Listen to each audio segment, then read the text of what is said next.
Queridas, que a graça maravilhosa do nosso Senhor Jesus esteja no lar de cada Débora aqui de Casa Branca e desse querido grupo nosso. Bem, nós chegamos ao final do ano, chegamos no nosso último encontro mensal de Déboras, né? E esse ano foi praticamente impossível da gente reunir presencialmente, mas nós queremos agradecer ao nosso Deus por manter esse grupo de pé, unido e com o propósito para o qual Deus nos chamou, com os objetivos de orar pelos nossos filhos, pela nossa herança, fortalecidos, ainda que distantes, ainda que com esse distanciamento, né? Mas nós não deixamos de cumprir essa missão para a qual o Senhor nos chamou de orar e interceder pelos nossos filhos. Não faz mal que nós não pudemos nos encontrar presencialmente, mas as orações continuaram. Nós continuamos revestindo os nossos filhos e filhas de oração. E eu quero agradecer a Deus por esse grupo, pela sua vida, pelo seu compromisso, pela sua disposição e despertamento, né, de compreender a importância de sermos mães de oração, né? E nessa noite, amadas, nessa terça-feira, né, eu queria deixar para você um trechinho da palavra de Deus que tem falado muito, tocado muito o meu coração. E eu espero que assim como eu fui tocada, o Espírito do Senhor toque o seu coração também e te incomode para fazer mudanças, e se preciso, mudanças radicais na sua vida. Eu queria que você abrisse a sua Bíblia lá no livro do profeta Isaías, capítulo 40. Nós vamos ler dos versículos 28 ao 31. Mas eu queria que você marcasse aí na sua Bíblia o 31. Diz assim a palavra do Senhor: Não sabes, não ouvistes que o eterno Deus, o Senhor, o Criador dos fins da terra, não se cansa nem se fatiga? Não há esquadrinhação do seu entendimento. Ele dá força ao cansado e multiplica as forças ao que não tem nenhum vigor. Os jovens se cansarão e se fatigarão, e os moços certamente cairão. Mas os que esperam no Senhor renovarão as suas forças, subirão com asas como águias, correrão e não se cansarão, caminharão e não se fatigarão. Aleluia! Que versículo poderoso para a nossa vida, né? E eu queria fazer uma pergunta para você, Débora.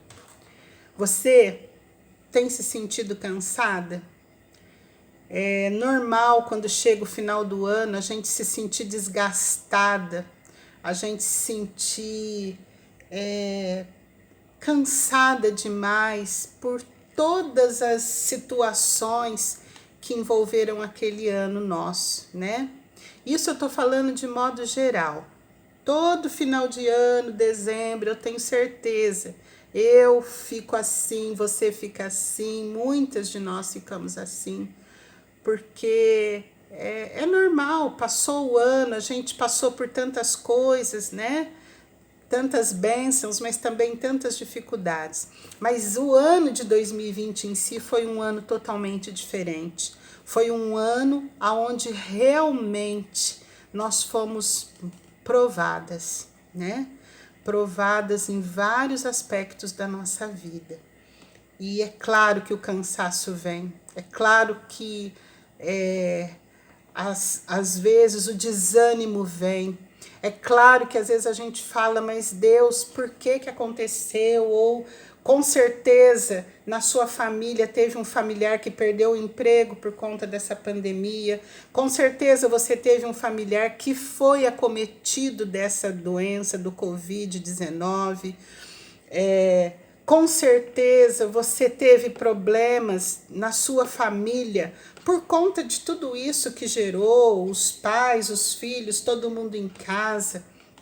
Enfim, gerou desgastes, gerou situações que a gente não contava, não é verdade? E tudo isso gera um cansaço físico, mental e emocional para nós. Isso é natural. Mas aqui, o texto que a gente leu, inclusive fala que até os jovens se cansam. E é verdade, né, gente? Eu tenho filhos jovens e eles se cansam muitas vezes até mais do que nós, né, que já temos mais idade. Eles fazem qualquer coisinha e já estão lá, né, esmilinguidos, né? Até eles se cansam. Até eles ficam cansados, exauridos, né? Então, mas esse desgaste não é só físico, não é só emocional, mas é também espiritual. E quando a gente lê esse texto, se depois você puder ler todo o capítulo 40 de Isaías, o contexto que o profeta Isaías vivia ali era o seguinte: o povo de Deus, o povo de Israel, estava mais uma vez sofrendo com a escravidão, agora não no Egito, mas na Babilônia. No Egito eles ficaram cativos por 400 anos e aqui na Babilônia eles ficaram cativos por 70 anos, diz a palavra de Deus. E a gente pode se perguntar, mas o que aconteceu? Por que o povo foi liberto do Egito? Deus libertou o povo de Faraó, 400 anos no Egito. A gente sabe como que foi lá a caminhada deles no deserto até chegar na Terra Prometida.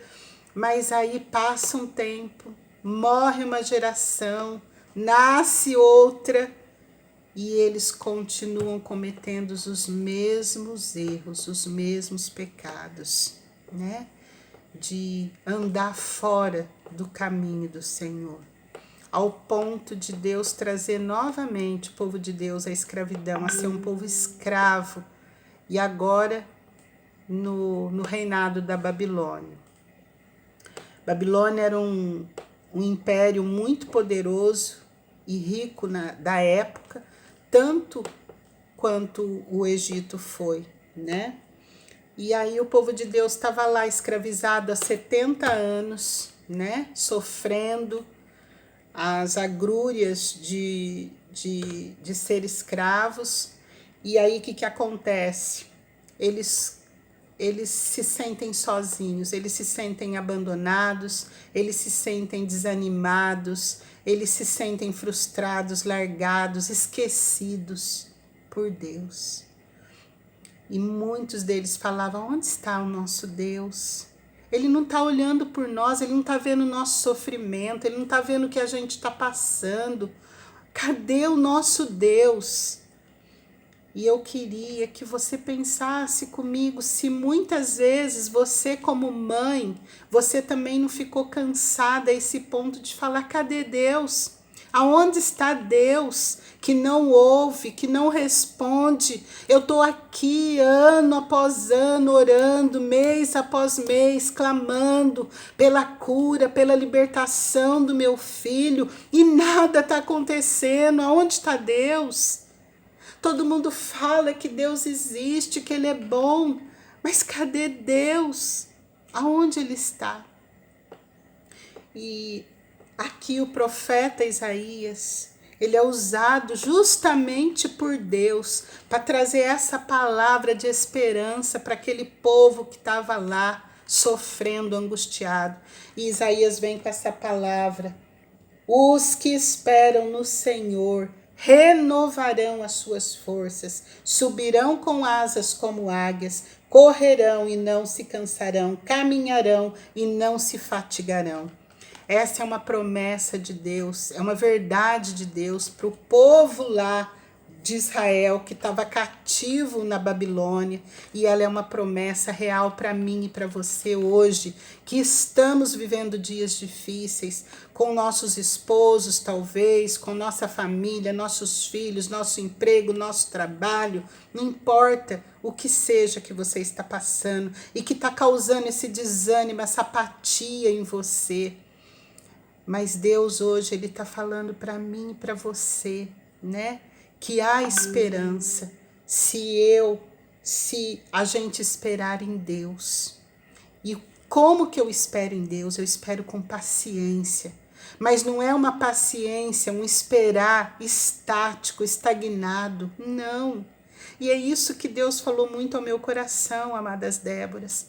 Que nós não podemos nos acomodar com a situação difícil pela qual a gente está vivendo. Mas a gente tem que se colocar de forma ativa diante de Deus. E como que eu me coloco de forma ativa diante de Deus? Será que é só orando?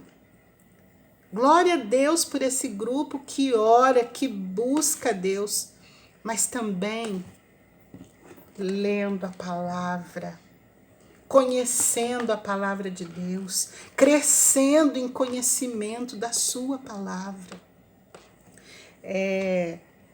Ontem na minha comunidade, o nosso líder, ao explicar um pouco a palavra, ele usou um exemplo e eu falei, nossa, não posso deixar de usar lá com as meninas.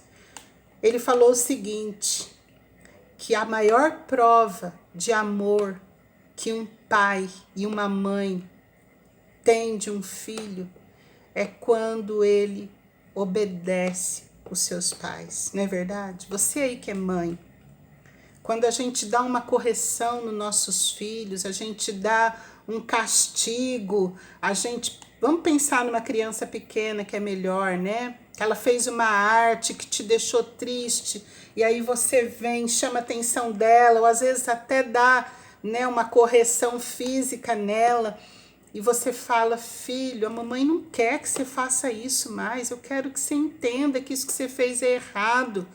E aí depois passa uns dias e você vê o teu filho tendo uma postura totalmente diferente daquela que ele teve. Ele aprendeu com aquela correção, ele foi corrigido, ele foi disciplinado, mas ele aprendeu e ele largou aquela situação ruim, aquele hábito ruim, aquele pecado, e ele agora, ele entende. Isso não alegra o seu coração? Você vê que seu filho está te obedecendo, está te respeitando? É a mesma coisa. Deus comigo e com você. É essa relação de pai e filha que Ele quer ter comigo e com você. E quando Ele nos chama atenção, quando Ele nos exorta, nos repreende, quando Ele permite alguma situação difícil na nossa vida, Ele quer que a gente aprenda com essa situação difícil. Não que a gente se rebele, não que a gente dali passado uns dias se esqueça tudo e faça tudo de novo errado. E eu queria perguntar para você, você anda cansada? Talvez você está cansada, amada, porque você está lutando com as suas armas, com as suas forças.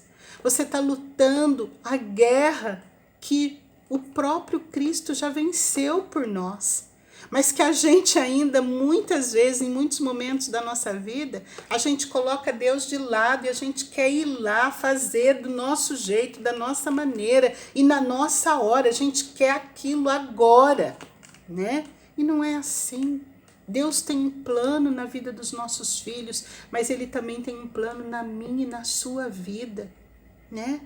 E muitas vezes a gente quer que Deus mude o caráter, a vida, a maneira de ser dos nossos filhos, mas o meu próprio caráter, eu não estou permitindo que Deus trabalhe nele. Eu continuo sendo uma mãe omissa, eu continuo mentindo, eu continuo forjando coisas, situações. A gente quer que nossos filhos sejam homens de bem, mulheres de bem, mas eles nos veem constantemente agindo de forma inadequada.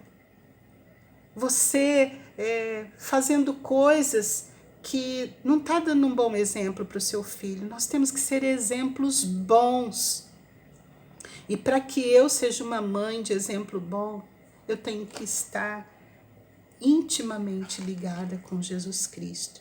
E como que eu fico intimamente ligada com Jesus Cristo?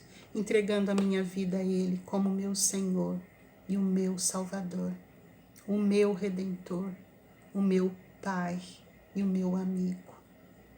Jesus, o nosso Deus, Ele quer ser o nosso Pai, o nosso pastor, o nosso Senhor, o nosso Salvador, mas principalmente o nosso amigo, né?